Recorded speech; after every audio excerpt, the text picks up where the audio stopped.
8h03, bon réveil, très bon début de journée avec Europe 1 matin et Dimitri Pavlenko. C'est l'heure d'écouter Laurent Tessier. Bonjour Laurent. Bonjour à tous. Ségolène Royal s'est lancée dans une nouvelle activité. Depuis la semaine dernière, Ségolène Royal s'est lancée dans la publication de vidéos en mode youtubeuse pour essayer de faire de la pédagogie sur certains sujets. Un nouveau projet baptisé Bonjour, je lance une série de vidéos qui s'appelle Ségolène explique.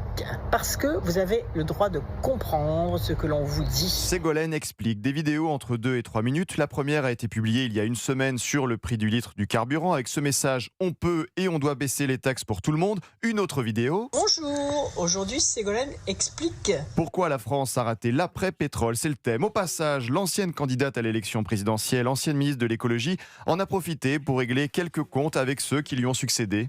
Lorsque j'ai quitté ce ministère, ceux qui sont arrivés après moi, la bande d'amateurs, là, Nicolas Hulot, Borde et compagnie, ils ont tout cassé. Vous avez Ségolène Royal dans un jardin, dans la rue, mais aussi... Bonjour, aujourd'hui Ségolène explique dans sa cuisine quelle est la différence entre la vie chère et l'indice des prix à la consommation. La dernière vidéo a été publiée hier sur les relations entre la France et l'Algérie. Bonjour, aujourd'hui Ségolène explique pourquoi les relations entre la France et l'Algérie doivent être apaisées. Alors la France ne cesse de se faire insulter, humilier par le régime algérien. Mais Ségolène Royal, présidente de l'association France-Algérie, ne voit pas le problème. Elle cible notamment l'ancien ministre de l'Intérieur et président des Républicains Bruno Retailleau. Elle parle dans un message sur les réseaux sociaux d'agressivité toxique et dans sa vidéo. Alors n'écoutons pas les semeurs de violence, de chaos, de destruction, de rupture. Mais qui sont les semeurs de violence? Ceux qui demandent la libération du journaliste français Christophe Glaise, ceux qui dénoncent la présence d'OQTF dangereux en France, ceux qui ont défendu Boualem Sansal emprisonné en Algérie pendant 1 an, ceux qui défendent l'écrivain Kamel Daoud condamné à de la prison.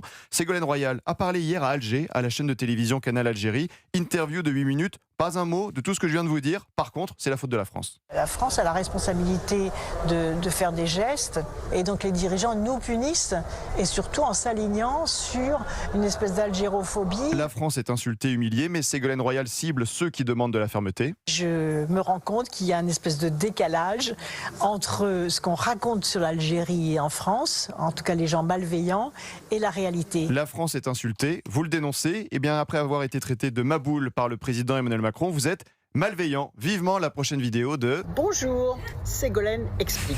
On ne s'en lasse pas. Bonjour. Merci beaucoup. Et avec ceci Merci Laurent Tessier, le rédacteur en chef de Pascal Pro et vous. Émission tous les après-midi sur Europe 1, 16h-18h. À tout à l'heure.